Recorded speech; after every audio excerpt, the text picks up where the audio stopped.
바로가 백성을 보낸 후에 블레셋 사람의 땅의 길은 가까울지라도 하나님이 그들을 그 길로 인도하지 아니하셨으니 이는 하나님이 말씀하시기를 이 백성이 전쟁을 보면 뉘우쳐 애굽으로 돌아갈까 하셨습니다. 그러므로 하나님이 홍해의 광야 길로 돌려 백성을 인도하심에 이스라엘 자손이 애굽 땅에서 항오를 지어 나올 때에 모세가 요셉의 해골을 취하였으니 이는 요셉이 이스라엘 자손으로 단단히 맹세케 하여 이르기를 하나님이 필연 너희를 권고하시리니 너희는 나의 해골을 여기서 가지고 나가라 하셨음이었더라. 19절까지 봉독을 했습니다.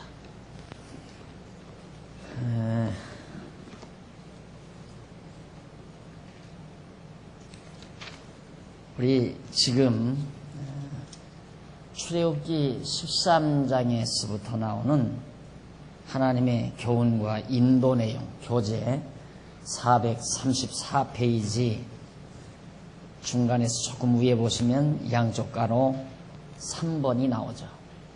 여기 보면 하나님의 교훈과 인도 내용이 13장 내용이라고 되어 있습니다. 그러니까 출애굽기 13장 내용은 하나님께서 교훈하셔서 애굽에서 인도하여 내시는 그런 내용이다. 그런 뜻입니다. 그 가운데서 이제 하나님께서 교훈 중에 초태생, 처음 난 새끼는 내 것이다. 사람도 첫 아들은 내 것이고 새끼들도 첫 것은 내 것이다 해서 구약 시대에 이스라엘 백성들에게는 반드시 첫 아들을 낳으면 아들 대신에 양을 대신해서 하나님 앞에 드리는 그런 규례를 하나님께서 명하셨습니다. 그리고 짐승도 첫 것이 나면 반드시 양이나 소나 염소 같은 것들은 바로 첫 새끼를 잡아서 제물로 드리고, 나귀 같은 것들은 부정하니까 제물로 드릴 수 없잖아요. 그러니까 그 부정한 짐승들은 정결한 양이나 염소로 대체해서 하나님 앞에 드리도록 했다. 그것이 하나님께서 고기가 잡수셔서 그러고 싶은 게 아니라, 그렇게 하라고 했던 것이 아니라, 결국 하나님이 그렇게 첫 것을 드리게 한 것은 애굽에서 인도하여 내신 여호와 하나님을 잊어버리지 않고 기억하게 하시는 교육 방법이었다고 생각을 하면 됩니다. 그런데 그런 하나님의 본디의 뜻은 사람들이 망각해버리고 자꾸만 그 어떤 제물 자체가 하나님 앞에 드려져서 하나님이 그것을 잡수시고 그것을 또 하나님이 좋아하시는 걸로, 그러니까 하나님이 당신이 욕심이 많아서 인간들로부터 섬김을 받으려는 것으로 그렇게 착각한단 말입니다. 그게 아니라는 얘기예요. 그래서 사도 바울은 아덴에서 설교할 때에 너희가 아지 못하는 신을 내가 너희에게 알게 하겠다 그러면서 천지와 만물을 지으신 신께서는 무엇이 부족한 것처럼 인간에게 섬김받는 하나님이 아니다. 뭐 인간으로부터 뭘 받아 자시고 받아 드시고 또 돈을 받아서 하나님이 치부를 하고 그런 하나님이 아니다라는 얘기죠. 그런데 허다한 많은 성도들은 전부 지금 그렇게 생각하고 있거든요. 이스라엘 백성들이 과거에 제물을 갖다가 하나님 앞에 드리는 것도 하나님 배부르시게 하려고, 하나님이 뭔가 욕심이 많아서 그 욕심을 채워드리게 하려고 하는 줄로 착각한단 말입니다. 그게 아니고 이스라엘 백성들이 하나님 여호와를 잊어버리면 안 되잖아요. 하나님 여호와를 잊어버리면 이방신을 섬기게 되고, 이방신을 섬기다가 이방 나라의 노예가 되어서 살게 되고 불운하게 된단 말이죠. 그러니까 이스라엘 택한 백성들은 하나님 여호와를 잃어버리지 말아야 되는데 그 잃어버리지 않게 하는 방법 중에 하나가 첫 새끼를 다 드려라. 초태생을. 첫 아들도 드리고 첫 열매도 드리고 첫 새끼도 드려라. 짐승의 첫 새끼도. 그러면 아이들이 묻기를, 자녀들이 묻기를, 훗날 아버지 왜 이렇게 첫 새끼는 제물로 드려요? 하고 물으면 과거 역사를 가르쳐 주라는 얘기예요.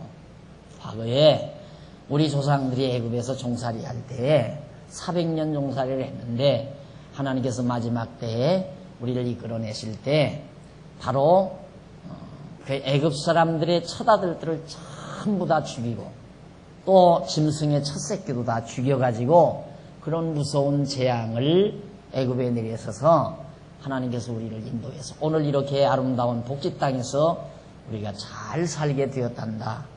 그러니 우리는 하나님 여호와 잊어버리고 살면 안 된다.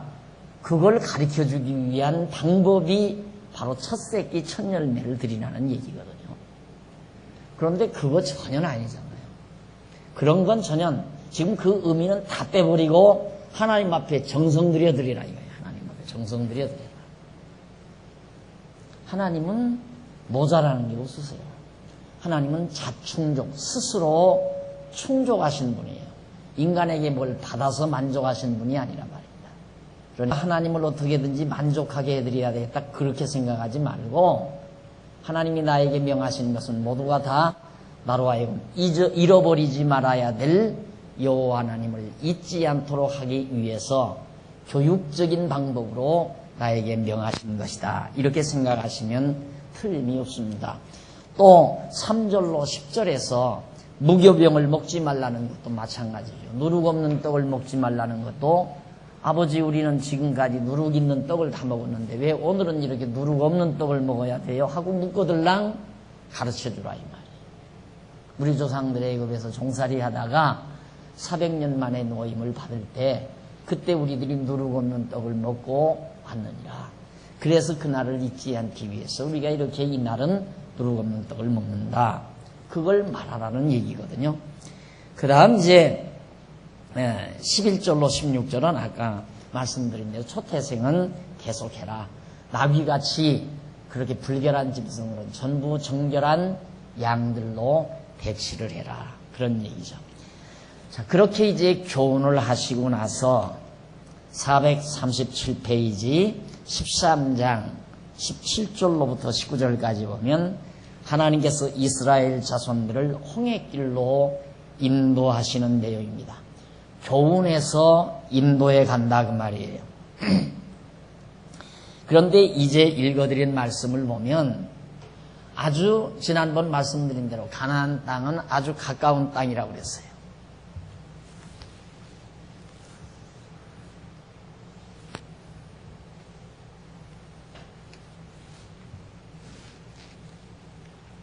여기가 애굽이니까 이스라엘 백성들이 지금 여기서 이 땅으로 갈 거거든요. 이 가나안 땅.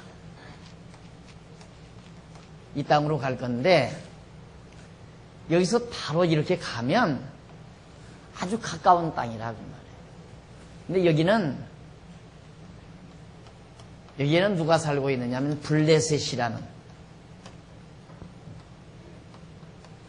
블레셋이라는 그런 민족이 살고 있었어요.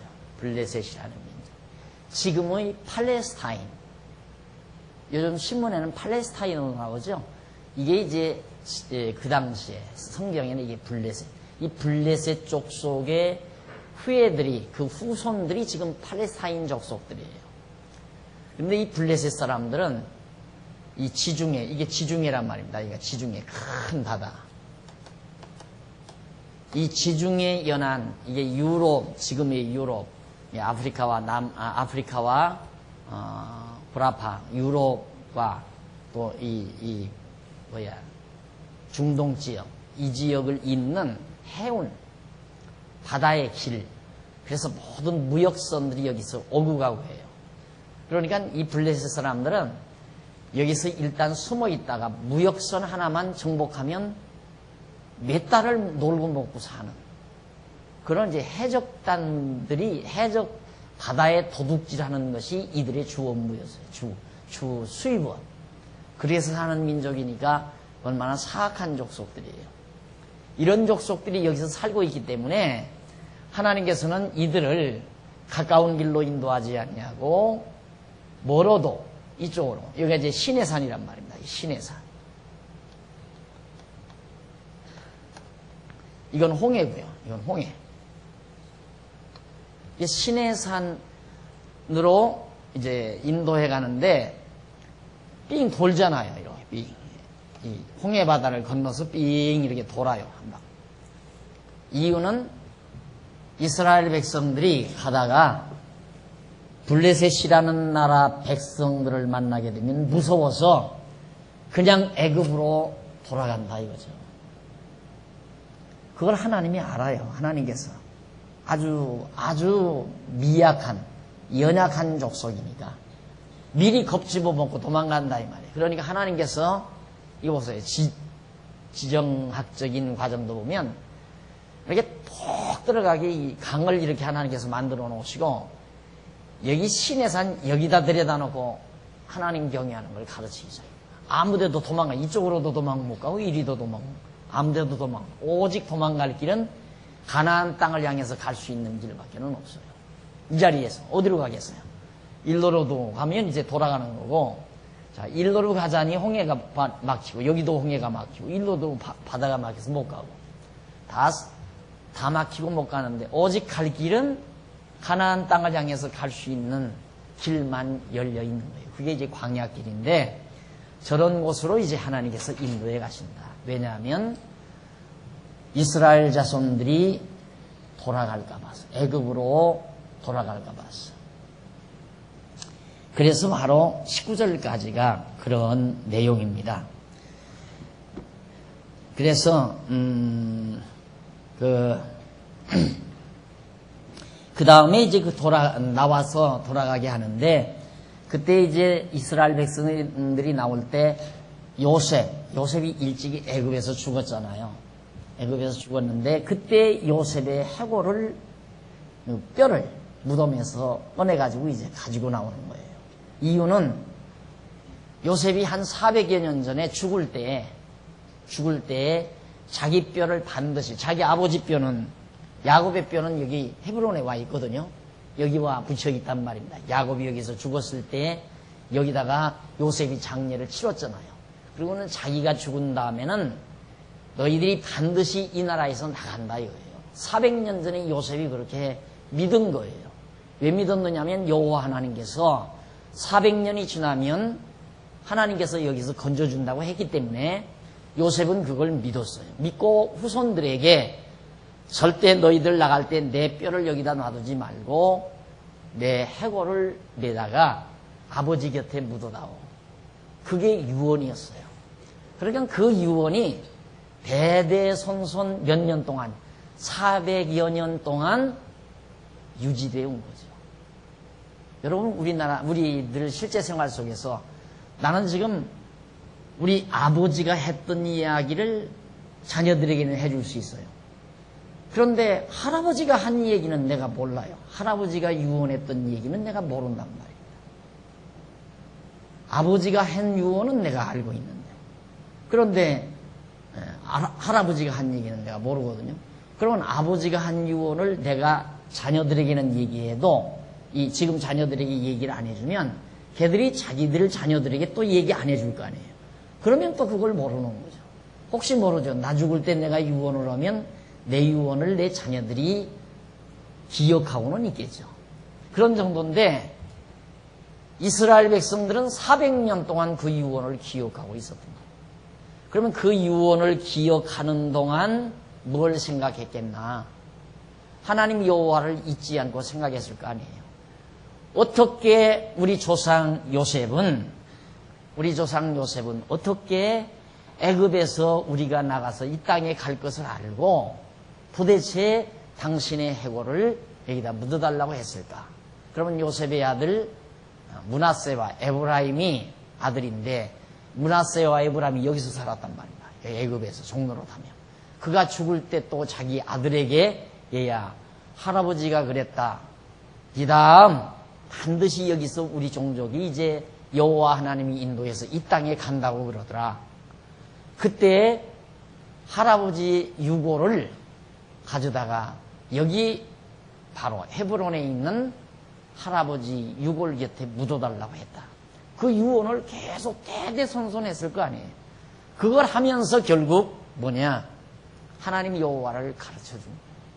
여호와 하나님이 이 가나안 땅을 이스라엘 자손들에게 주기로 언약하신 여호와 하나님을 가르치는 결과가 됐다 이 말입니다. 뭐가? 요셉의 유언 한마디가. 그러니까 400년이 지난 다음에도 요셉의 후손들 400년 후에 사는 이스라엘 자손들이 그걸 기억하고 요셉의 해골을 메고 지금 가나안을 향해서 가는 거예요. 이 대단한 겁니다. 그래서 그 당시에는 구전을 통해서 아버지가 아들에게 가르치고 아들이 또 손자에게 가르치고 그 손자가 증손에게 가르치고 계속해서 이렇게 하나님의 말씀을 입으로 전해서 가르쳐주는 그런 때였다 하는 얘기입니다. 그래서 그게 전해져서 결국은 모세 때 와서 창세기도 기록이 되고 지금 출애굽기는 모세당 지일이니까 모세가 계속해서 기록해가고 있는 것이다. 물론 하나님이 또 감동해서 다 기억나게 하시고 생각나게 하시고. 자, 이렇게 해서 이제 내용이 19절까지 내용인데 그 다음 138페이지 13장 20절로 22절 보면은 20절 보십시다. 그들이 숫곳에서 발행하여 광야 끝 에담의 장막을 치니 여호와께서 그들 앞에 행하사 낮에는 구름 기둥으로 그들의 길을 인도하시고 밤에는 불 기둥으로 그들에게 비추사 주야로 진행하게 하시니 낮에는 구름 기둥 밤에는 불 기둥이 백성 앞에서 떠나지 아니하니라. 자, 하나님이 그렇게 인도해 가신다 하는 얘기입니다. 거기 보면 여호와께서 회중을 불과 구름 기둥으로 인도해 가신다. 숫곳은 바로 이 부분, 바로 이 홍해바다 바로 건너편 숫곳, 거기서 출발해서 이제 가나안 땅으로 하나님이 인도해 가실 거예요. 그런데 아까 말씀드린 대로 아주 가까운 길이 있지만 하나님은 가까운 길로 가지 않는다. 그러니까 사람의 뜻과 하나님의 뜻이 다르다는 걸 항상 우리는 전제하고 샀어야 돼요. 그런데 우리들이 세상 살면서 신앙생활 한다고 하면서 하나님을 경외하고 산다고 하면서도 늘 괴로워하는 이유가 뭐냐면 내 맘대로 안 된다고 괴로워하거든요. 내 소원대로 안 된다고. 그거 아니라 이 말이에요. 이스라엘 백성들이야 가까운 데로 가고 싶겠죠. 그러나 하나님의 생각은 우리 생각보다 훨씬 깊어요. 뜻이 있어요. 의미가 있어요. 우리를 더 아끼고 사랑해요. 그래서 내 맘대로는 안 되지만 나를 더 좋게 만들어 가신다. 이쪽으로 가면 못 가고 돌아와요.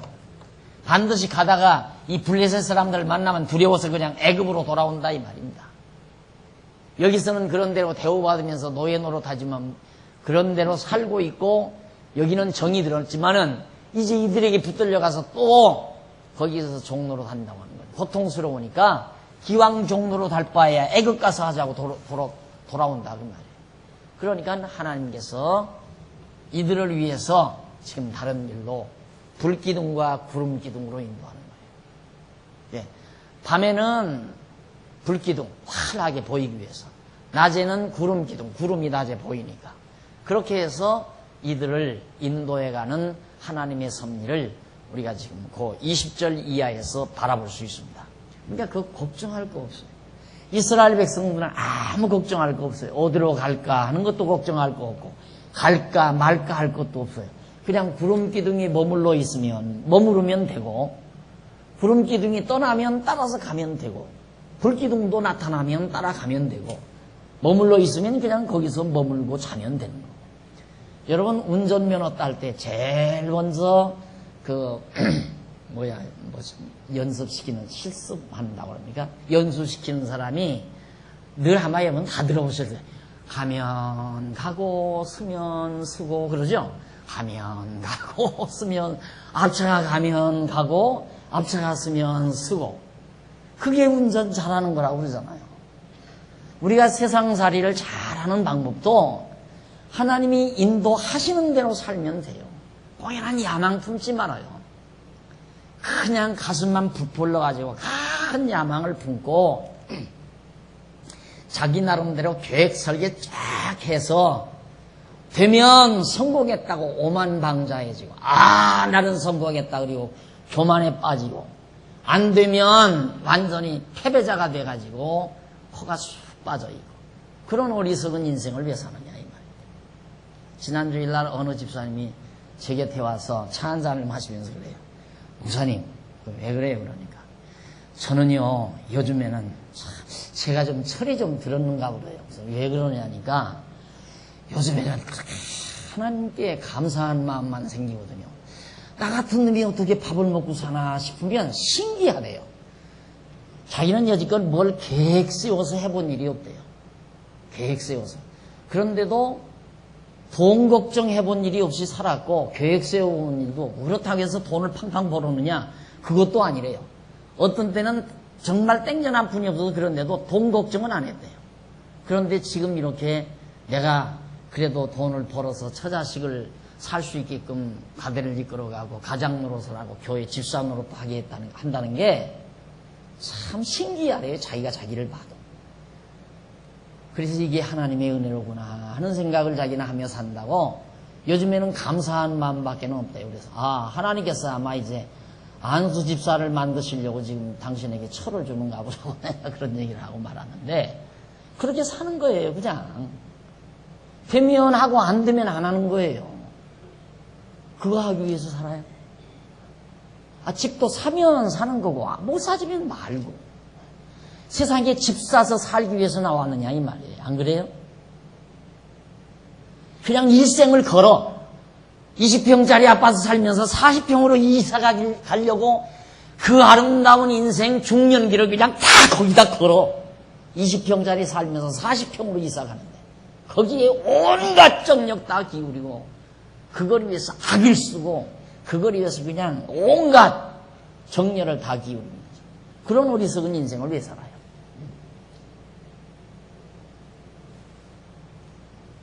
40평도 가게 해야 가는 거고 20평도 날아가게만 날아가는 거예요. 그러니까 그런 쓸데없는 계획도 무슨 망상도 야망도 다 필요 없는 거예요. 그냥 오늘을 살게 하신 하나님 앞에 감사하며 사는 것이 최고로 지혜로운 삶이에요. 오늘 또 건강하게 내가 살았구나.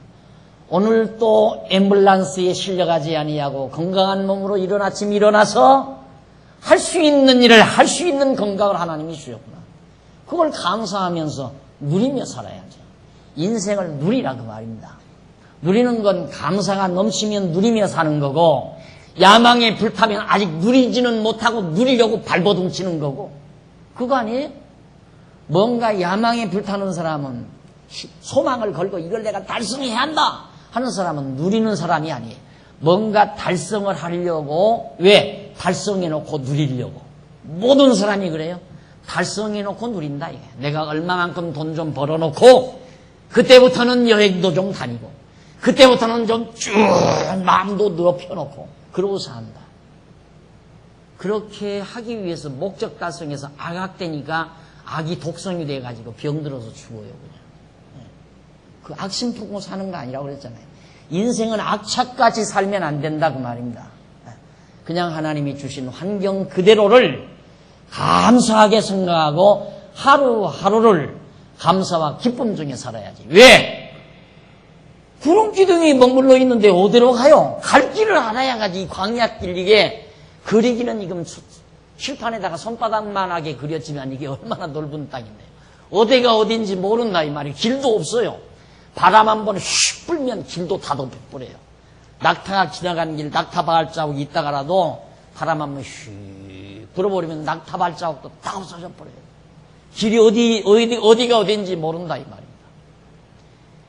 내일 일은 난 몰라요 하면서 노래 있잖아요. 내일 일 날 모른다고. 내일 우리 갈 길을 몰라요. 어떻게 될지 모르는 거예요. 그냥 오늘 하나님이 주셨으니까 오늘 사는 거예요. 저렇게 무책임하게 살아도 되나? 그 하나님 못 믿으니까 무책임하지. 그러나 오늘 만족하게 산다고 해서 소망이 없는 사람이냐? 천만의 말씀. 여기 있잖아요. 이거 소망. 오늘 여기 지금 광야길 여기 머물러 있어도 그날 물 나오면 물 먹고 안 나오면 좀 참고 만나 떨어지면 먹고 만나 안 떨어지면 굶어야 젖을 거예요. 그렇지만 하나님께서 그날 양식 주잖아요. 그래서 야고보 선생님이 먹을 것과 입을 것이 있은즉 족한 줄 알라. 먹을 것과 입을 것 있으면 족한 줄 알아야 되는데 왜 그렇게 걱정을 해요? 욕심 때문에 그래요. 욕심. 여기서 쌓아봤댔자 필요 없어요. 이제 공부해보면 알지만 욕심꾸러기들이 만나 내렸다니까 몽땅 갖다가 싸놨어요. 내일 아침 안 내리면 어떡하냐 해가지고 그 이튿날 가보니까 다 썩어버린 거야. 그거 두엄돈이 치우느라고 또 고통스럽죠. 그러나 욕심 없는 사람은 자기 먹을 것만 달랑 갖다가 먹고 나니까 치울 것도 없잖아요. 깨끗하고 냄새도 안 나고. 쌓아놓으면 벌거나 되는 줄 알고 이 땅에다가 지기 쌓아놓으면 별거나 되는 줄 알고 그거 가지고 힘주고 그거 가지고 오만 방자해지고 인간. 사람이 교만하면요 스트레스를 계속 받아요. 교만한 사람은 스트레스를 많이 받아요. 왜? 자기가 교만하니까 남들이 자기를 떠받쳐주지 않는다. 안 떠받쳐주면 안 떠받쳐주는 만큼 괴로워요. 저 새끼가 왜 나를 보고 우습게 하나 저거. 계속 스트레스 받는 거죠. 그러니까 그런 교만한 사람은 절대 전철 타고 다니면 안 돼. 빨리 죽어요. 버스, 일반 버스나 전철 타고 다니면 빨리 죽어. 늘 스트레스 받으니까. 이놈들이 내가 들어가는데도 이거 자리들 비키지 않는다. 나를 보도 딱 눈 감고 잠자는 척하고. 계속 스트레스 받는 거죠. 이놈들이 내가 누군 줄 알고. 자기가 누구예요? 사람이지. 사람 위에 사람 없는 거예요. 그러니까 여러분, 홍보 많이 하면 뭐예요? 지금 이 강의 들으면서 정말 하나님이 믿어진다면 구름 기둥과 불 기둥으로 나를 인도해 가시는 하나님이 정말로 믿어진다면 마음 비우고 살라 이 말이에요. 하루하루 진짜 누리며 살아라 이 말이에요. 진짜로 누리며 살아라. 우리는 너무 가난한 5,000년 묵은 가난의 때를 벗지 못한 상태에서 자라오면서 어른들이 다 교훈을 그래요. 초년고생은 돈 주고도 상관다. 그러니까 장차 성공해서 잘 먹고 잘 살려면 지금 악착같이 공부하고 악착같이 일해서 성공해야 한다. 그게 좌우명이었어요. 우리 자랄 때 좌우명. 그러니까 잘 먹고 잘 살, 앞으로 잘 먹고 잘 살려. 그러니까 되게 소위 이제 일반적으로 성공했다는 사람들이 배고픈 사람들이 성공을 많이 했어요. 그 권투 선수들도 과거에 이런 막 찌든 배가 고파가지고 그래서 배고픈 한을 풀려고 공부 열심히 한 사람들이 지금도 또 다 자꾸 불려다니면서 돈 뭐 몇천 먹었네 안 먹었네 하면서 불려다니는 사람. 그 사람 왜 그랬느냐 그러니까 과거의 어린 시절 밥 못 먹고 살던 그 시대 그때가 그리워서 자기는 열심히 공부해서 성공을 해서 그래도 청와대 뭐까지 들어가서 했는데 그러니까 그런 사람들이 들어가 있으니까 보기만 하면 긁어먹는 거야. 보기만 하면 그냥 집어넣어 보기만. 그럼 가난해도 굶어 죽이잖아요. 설령 콩나물 죽을 먹어도 사람이 생각하며 살 수 있는 자녀들로 길러야 돼요. 야, 너 악착같이 해서 성공해야 한다. 잘 먹고 잘 살려면. 이거이 동물들이나 하는 교육이지 사람이 하는 교육이냐. 하나님께서 어찌 굶어 죽고 살게 하겠느냐 이 말이야. 하나님께서 우리 얼마나 좋은 환경 속에 살게 했어. 응? 좋은 환경. 그런데도 아직도 그냥 싸놓고 잘 먹고 잘 살려고 이런 생각만 하니까 항상 지금에 대한 만족은 없고. 그래서 지혜로운 자는 현재 아니에요, 현재. 이건 과거예요. 여기는 미래고. 미래만을 바라보는 사람은 야망가예요. 야망. 아주 가장 무서운 사람. 야망 있는 사람은 곁에 두면 안 돼요. 그 사람한테 반드시 사기를 당해요. 야망을 가진 사람. 그게 자기는 자기의 꿈만 달성하기 위해서 주변 안 봐요. 주변이나 모든 거 살피지 않고 다 이용하려고 해요. 사람을 다 이용하려고. 그러니까 그 사람 곁에 가면 이용당해요. 야망 있는 사람. 그러니까 뭐 대단한 정치적인 꿈을 꾸고 사는 사람들은 그 사람 곁에 가면 다 재산 다 이렇게 갖다 다 대야 돼요. 정치자금 다 대야 돼요. 그래서 다행히 이 사람이 대권을 잡으면 장관 한 자리라도 하든가 하다못해 뭐 동장 하나라도 하든가 하지만 대권 못 잡으면 같이 망해버리고 마는 거예요. 근데 지혜로운 사람은 앞만 보고 사는 게 아니에요. 과거도 봐요. 그것이 역사 고찰이라는 거예요. 과거 역사를 살피면서 사는 지혜. 자, 오늘 우리들의 현실 속에서 우리 과거를 생각하며 오늘을 비교하면 여기는 지옥이라면 여기는 천국 아니에요. 우리 실제 잊어버렸구나. 내 욕심대로 뭔가 하려고 하는구나.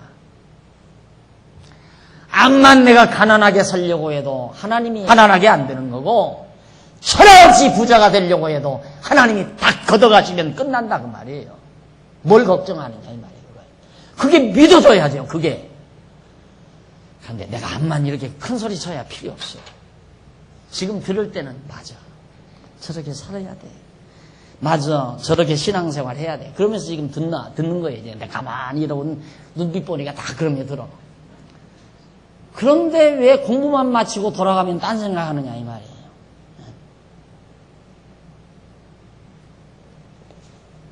하나님 사랑하셔서 불기둥 구름기도로 인도하십니다. 위에서 39페이지. 하나님께서는 언약 자손에게 의미 없는 일을 섭리하시지 아니하신다. 그러므로 언약 자손이 자체적으로 크게 보지 못하고 어려움을 만나게 되면 많은 갈등과 절망감을 느낄 수밖에 없다. 그러나 하나님의 섭리를 넓고 길고 크게 보기만 하면 절대로 갈등과 갈망은 없으며 소망을 갖게 되는 것입니다. 지금 이 말이에요.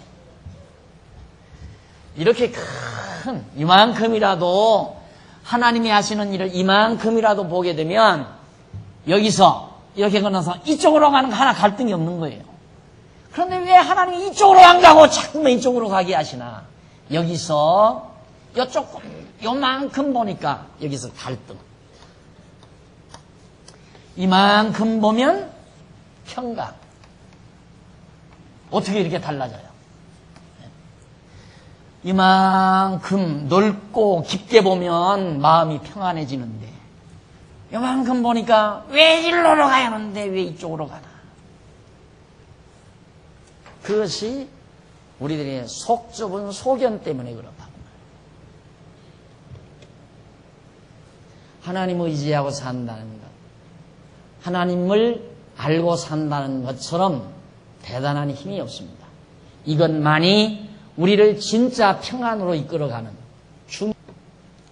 숲곳에서 발행하여 남의 장막을 끝 홍해 바닷가 가까운 곳을 말하는데, 그렇다면 이 바닷가가 가까운 곳에서 그들로 어찌하라는 것인가? 도대체 죽으라는 것인가? 물론 그것은 아니다. 하나님께서는 그들에게 대한 작정하신 뜻이 있으시다. 그래서 그들을 홍해 바닷가 가까운 곳으로 인도하신 것이다. 그 뜻은 앞에서 잠시 언급한 바와 같이 그들이 아무리 어려운 일을 당한다 해도 여호와 하나님을 의지하고 애굽으로 다시 돌아가지 못하게 하시려고 홍해 바닷가로 인도한다. 자, 여기 이제 그림을 다시 하나 그리십니다.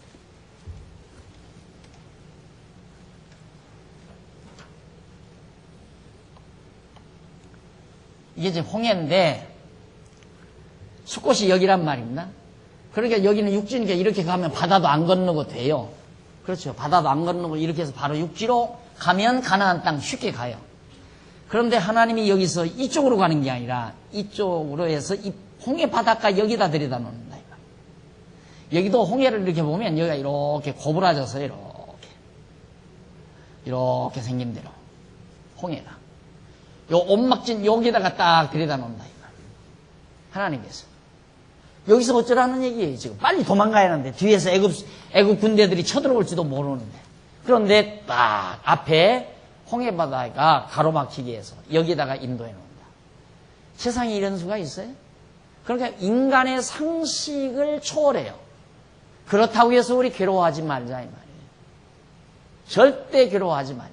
근심하지 말고 걱정하지 말자. 나 이거 뭐 생활 속에서 우리 다 같이 겪은 일이니까, 우리 성도님들이 다 같이 겪은 일이니까. 지금 저 수지에 거기 가면요, 원래 우리 예배당터를 저 수지골짝 산 언덕바지에다가, 왜? 그 땅이 쌌었어요. 돈이 없으니까 그때 10만 원씩 달라고 그래서 산을 사려고 그랬어요. 산을 사서 어떻게든지 산비에다게다라도 음악이라도 하나 쳐놓고 그냥 오시는 분 가르쳐드려요. 다도 이제 셋집살이가 고통스러워서 그걸 살려고 3,000평인가 되는 걸 이제 3억인가 주면 사겠더라고요. 살려고 막 쓰는데 주인이 팔려도 안 팔고 그래요. 그래가지고 그게 결국에는 주인이 끝내 안 판다고 해서 못 사고 나가지고 얼마나 섭섭해했는지 몰라요. 그때 이제 또 절망을 했죠. 아, 이제 포기했다. 이제는 못 산다. 뭐 10만 원짜리가 또 어디 있겠나. 그래 포기하고 있는데 이걸 샀잖아요. 이걸 사놓고 보니까 하나님께서는 어려운 계획이 있어서 그걸 못 사게 한 건데 그걸 우리는 몰랐기 때문에 우리는 그게 못 사는 거예요. 그 장로님들하고도 집사님들하고도 가면서 여기 샀으면 어떡할 뻔하느냐 이거야. 여기다 사놨으면 어떡할 뻔하느냐 이거죠. 여기다 사놨으면. 그 이제 수지에다 샀으면. 자산 골짝. 수지도 저쪽 같으면 큰 길 것 같으면 괜찮죠. 그러면 골짝골짝 들어가서 쫙 위에 골짝이 가서. 그런 걸 우리들이 한 번뿐만 아니니까 안 되는 것이 더 잘 되는 걸 여러 번 경험하면서 우리가 살면서도 우리는 안 되면 며칠 밤씩 잠 못 이루고 괴로워하고 뒤척거리고 이리 놓았다 저리 놓았다. 흉하나 봐야죠. 또 오늘 저녁에 가서 싸움을 할 만하죠. 우리 김여숙 씨가 집을 팔고 우리 지금 전세 들어갔잖아요. 집을 팔고 그때 좀 직급이 올라가가지고 도저히 아이들을 점점 커나가고 개인 단독에서 산다는 게 참 위험하더라고요. 그 좀도둑이 또 한 번 놀았어요. 아이들이 있는데. 그래가지고 깜짝 놀라가지고 안 되겠다 싶어가지고 우리가 좀 다른 어려운 일이 있더라도 좌우지간 좀 안전한 데로 가자 해서 이제 그걸 팔고 아파트로 갔는데 그 뒤로 점점 또 아파트값이 막 올라가잖아요. 잠을 자는데 자꾸 그런 법이 없는데 이러는 또 저러는 또 그래요. 왜? 뭔 생각이 있어 그러니까. 생각 안 하려고 해도 자꾸 생각이 난대요. 공양이 팔아나 싶다는 거죠. 그래서 쓸데없는 생각하지 말고 잠이나 자. 요즘에는 잠 잘 자요. 그 다 쓸데없는 거예요. 팔리게 하시는 분도 하나님이시고 이제 난 믿죠. 하나님은 분명히 더 좋고 아름답게 해가지 나쁘게 해가지. 보세요. 분명히 하나님 계획은 있어요. 지금 당장은 나쁘죠. 지금 당장 보기는 어떻게 홍해 바닷가로 가느냐. 바다도 없는 이 육지 위에서 빨리 가야지. 이렇게 내 판단이 서지지만 하나님께서 보시는 판단은 이 전체를 봐야 돼요. 내 생각보다는 훨씬 위대하고 깊고 광범위하고 장엄하단 말이에요. 그 하나님이 믿어져야 어떤 경우도 작은 일이든 큰 일이든 간에 뒤척거리지 않고 잠잘 수 있다 이 말이에요. 이리 뒤척 저리 뒤척하지 않고. 남들이 걱정해가지고 전화가 와요. 집 샀어요? 아유 왜 안 샀어요? 큰일 났네 하면서. 큰일은 당신이나 나시오. 뭐가 큰일 나요? 큰일 나요. 집 없다고 해서 그렇게 큰일이 나는 겁니다. 그러니까 하나님께서 하시는 일이 사람의 일보다는 훨씬 무게 있고 깊이 있고 폭넓은 일이라는 것. 그래서 그들을 홍해바닷가 가까운 곳으로 인도하시는 것이다. 그 뜻은 앞에서 잠시 언급한 것과 같이 그들이 아무리 어려운 일을 당하여도 여호와 하나님을 의지하고 애굽으로 다시 돌아가지 못하게 하려고 홍해 바다를 갈라서 그 시내 광야로 인도하시려는 것이라. 그리고 그들로 하여금 그들의 열조에게 언약을 세우신 여호와 하나님의 능력을 보여주고 믿게 하려는 것. 하나님 가르쳐 주려는 거죠. 자, 그러니까 바로 일로로 하면 어려움 당하면 그냥 돌아와 버리지만, 자, 밑으로 해서 홍해 언저리에다 갖다 놓고 이제 조금 있으면 뒤에서 애국 군대들이 막 쫓아와요. 그때 홍해를 갈라서 건너다가 이 사막에다 갖다 놓는다 이 말이에요. 그리고는 홍해 바다에다 애굽 사람들 다 물매장 시켜놓고 이스라엘 백성들을 딱 놓으면 다시는 애굽으로 못 건너간다며. 여기가 바로 세례받는 곳이에요. 세례. 이스라엘 백성들이 민족적으로 세례받는 것. 오늘 우리가 세례받는 것은 이제는 다시는 나는 세상으로 안 갑니다, 주의 종로로 다나고 주님을 향해서 살겠습니다 하는 그거 아니겠어요? 그와 마찬가지로 이스라엘 백성도 지금 하나님께서 세례 주는 거예요. 물속에 한번 홍해바다 속에 집어넣어서 이스라엘 백성들은 살려놓고 애굽 죄의 권세들은 애굽에다가 물매장시켜요. 이 광경을 이스라엘 백성들에게 눈으로 보여주면서 여호와 하나님 살아계신 걸 깨닫게 하려고. 그래서 하나님이 바로 저런 인간적으로 볼 때에는 가까운 길로 보내지 아니하고 먼 길, 어려운 길로 하나님께서 인도해 가시는 것이다. 그러니까 목사님이 점점 어려워져요. 네, 그게 잘 되는 거예요. 그게 박 목사가 속 터지라고 하는 소리인 줄 알아요, 사람들이. 공부를 안 한 사람은. 그러니까 속이 상하니까 뭐라고 그러냐면 날들어 목사님도 나처럼 한번 돼보세요. 그거 저주하는 소리 아니에요, 따지고 보면. 당신 편안하니까 나한테 그런 소리 한다 이거예요. 여기 나한테 그 말 한 사람 있어요, 여기. 지금 이 자리에 앉아있어요. 그 말이 아니에요. 실제로 나는 사실로 하는 얘기예요. 자꾸 어려운 일이 부딪혀 옵니다. 그게 잘 돼가는 일입니다. 잘 돼가잖아요, 지금.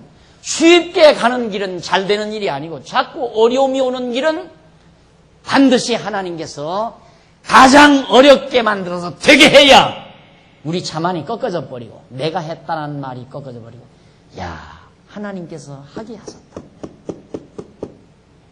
이 말이에요. 하나님께서 하게 하셨다.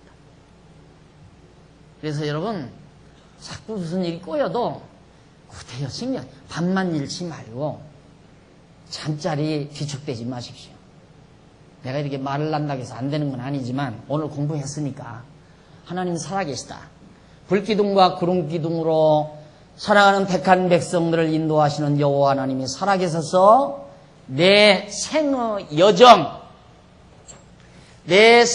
여정대로 가게 하신다.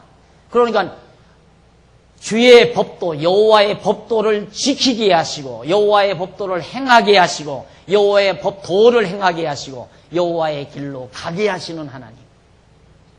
하나님이 그 길을 정해놓으시고 그 길대로 가게 하시는 하나님이다 이 말이에요. 그 내용이 시편 119편에 꽉 차 있어요. 이제 제 7권 팔리지도 않게 생겼네. 그나마도 안 팔리는데. 다 가르쳐줘 버렸으니 뭐 팔리겠나. 살짝 힌트만 주었어야 팔리는. 참 놀라워요. 참 놀라워요. 정말 하나님의 말씀 보면 볼수록 깊이 자세하게 휘비면 휘빌수록 어떻게 이렇게 정말 꿀송이 같은가. 너무 놀라운 말씀이 하나님 말씀이에요. 여러분 정말 오늘 광야길로 불기둥과 구름기둥으로 인도하시는 하나님의 역사 이제 보셨는데, 자 밑에서 그 줄바꾼 데 있죠? 한 줄 떼서 쓴 거 거기에서 보시면 여기서 지금까지 앞에서 살펴본 내용을 종합적으로 간략하게 정리하는데, 그 밑에 보시면 출애굽기 11장에서 13장 내용은 여호와 하나님께서 언약 자손을 애굽에서 탈출시켜 해방되게 하시는 섭리 내용이라는 것이 확인되죠. 애굽에서 탈출을 시켜 해방받게 하신다 그 말이에요. 마찬가지로 그것은 도대체 뭘 의미하는 건가? 자, 내용으로 애굽에 대한 최후의 도전을 예고하시고 최후의 재앙을 내려 언약 자손으로 애굽에서 해방되게 하신 후에 그들을 교훈하여 인도하시는 섭리 내용이라는 것이 분명하게 확인되었어요.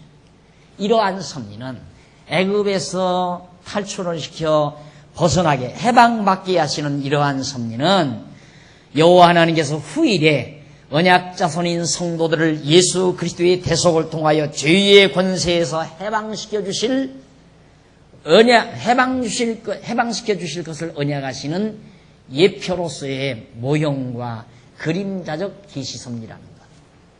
바로 이것이 우리를 죄와 사망의 법에서 예수 그리스도를 통하여, 모세를 통하여 인도해야지만 우리는 모세보다도 우월하신 예수 그리스도를 통하여 애굽에서 우리를 인도해서 해방시켜 주실 섭리에 대한 예표로서의 모형과 그림자적 사건이라는 것. 이 사건은 장차 예수님 보낸다, 메시아 보내서 너희들을 죄와 사망의 법에서 이끌어내준다 하는 언약의 말씀이라 그 말이 쉽게 말합니다.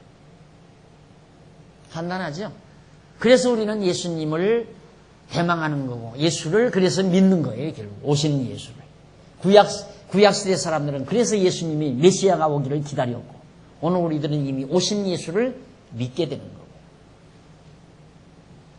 자, 넘어가서 440페이지. 홍해에서의 승리에 나옵니다. 이제 홍해 바닷가로 인도해낸 장면까지 나오는데 홍해에서의 승리 장면이 14장에서 15장 21절까지 나와요. 그 밑에 양쪽 가로 읽어보면 갈라진 홍해를 통과합니다.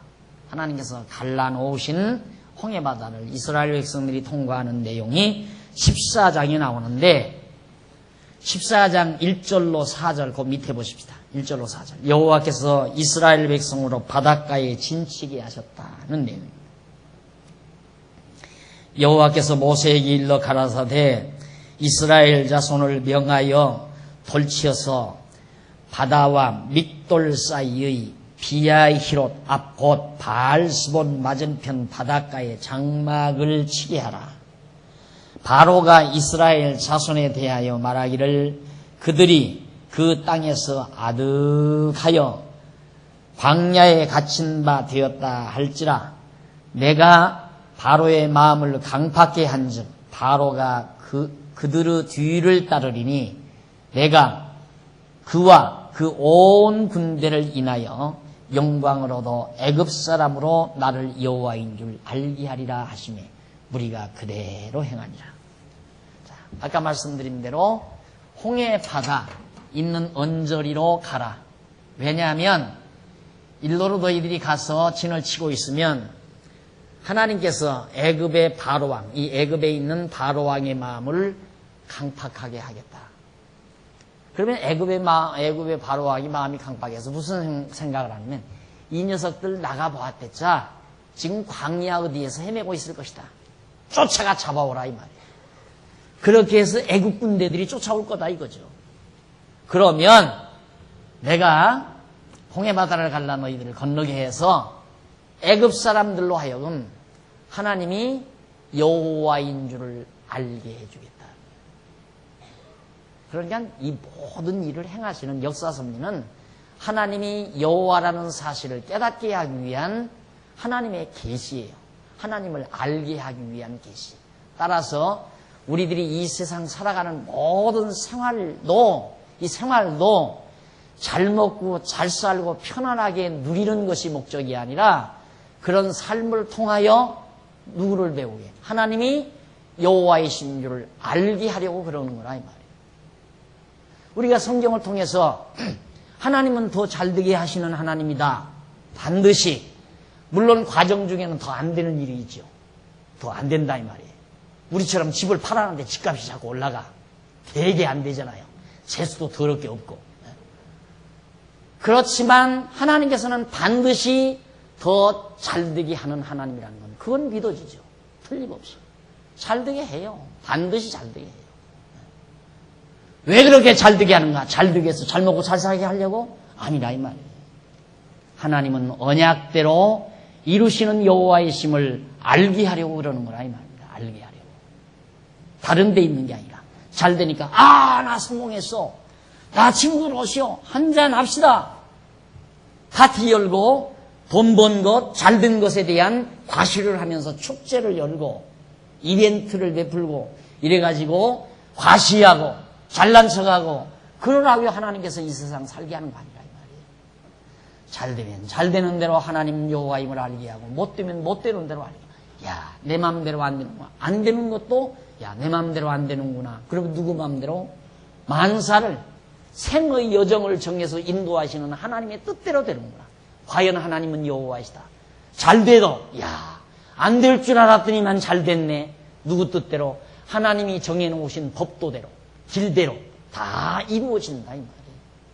그래서 살아가는 과정 순간순간을 통하여 전부 하나님이 하시는 일을 보게 되고 그걸 통하여 하나님이 여호와이심을 깨닫게 하기 위해서 우리들로 하여금 이 세상에서 가난하게도 살게 하고 부유하게도 살게 하고 사업이 되게도 하고 망하게도 하고 건강하게도 하고 병들게도 하시고 모든 범사를 하나님이 그렇게 인도하시는 거랍니다. 하나님이 여호와이신 줄을 알게 하시려고. 자, 그런다니까 백성들이 그대로 순종했어요. 하나님이 하라는 대로 했습니다. 자, 14장 5절로 9절 그 밑에 내려가 보니까 여호와께서 바로를 강팍하게 해서 백성의 뒤를 쫓게 만들어. 참 하나님 얼마나 장난꾸러기 같잖아요. 죄송한 얘기지만 하나님 장난꾸러기 같잖아요. 세상에 이렇게 나가게 해놓고는 또 나가게 해서 지금 아직 홍해바다도 건너지도 않았는데 왜 겁을 주느냐 이 말이 이스라엘 백성들을. 무엇 때문에 겁 주느냐. 역시 이스라엘 백성들에게 철저히 하나님 여호와만 의지케 하기 위해서 의지하게 하려고 그 신앙을 연단시키기 위해서 하나님이 그렇게 하는 거예요. 장난꾸러기라 그러는 게 아니에요. 바로왕의 마음을 강팍하게 해가지고 뒤를 쫓게 만드시는 하나님. 하나님께서 나가라고 해놓고는 이스라엘 백성들 나가라고 해놓고 그래서 돈 벌어놓게 해요. 날 돈 벌어놓게 하고 어떤 사기꾼 놈 하나 딱 옆에 붙였다가 또 돈 다 갈취하게 만들어. 하나님 참 장난치고는 너무 심한 장난 같잖아요. 예? 그러나 그 모든 것들이 나를 나되게 해 가시는 하나님의 섭리라 그 말이에요.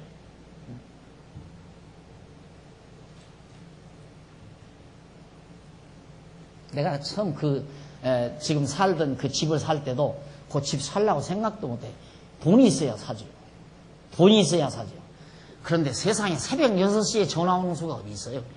복덕방에서 새벽 6시에 전화가 왔어요. 그 돈 가지고도 맞출 수 있는 집이 나왔으니까 오라는 거예요. 우리는 이제 전세였거나 안 그러면 저 시골, 그때 이제 저쪽 정신문화원 쪽 공동묘지 있는 동네 그런 데를 다 다녔어요. 이사 안 다니고 애들 데리고 그냥 편안하게 시골에서 이제 살려고. 그런데 그쪽이 땅이 크니까 더 비싸.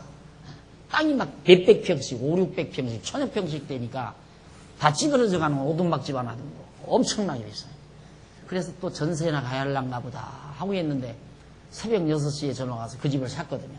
그러니까 그거 살려고 계획도 안 했던 거 샀는데 결국 사고서 여지가 살았다 이 말입니다.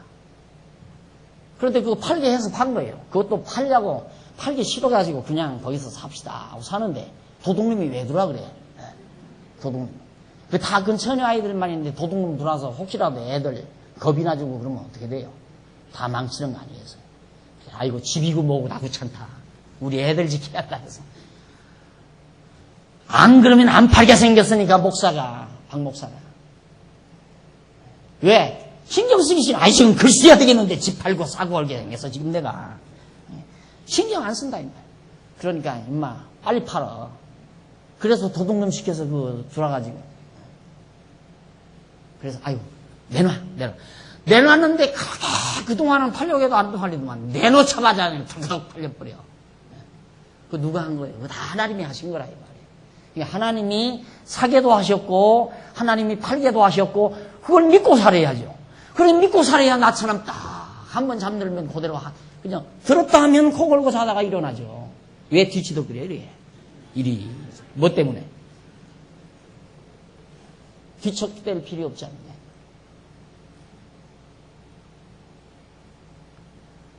여러분 여러분 강의는 이론에만 먹는 강의 아니에요. 제 나이도 지금 60이 넘었어요. 제 뼈에 사무친 말. 그렇게 사는 말씀이에요. 이 말씀이 내 양식이 된 말씀이에요. 믿고 살아요. 그렇게 사시라 이 말입니다. 제일 행복한 사람이에요. 가장 멋있게 사는 삶이고 이거 이상 없어요. 이 길을 누가 인도해요? 석가모니가? 공자가? 마음메시? 천만의 말씀. 하나님의 말씀, 성경만이 나를 나되게 하는 길이. 믿게 만들고 편안하게 만들고 행복하게 만들고 걱정 근심 없게 만들고.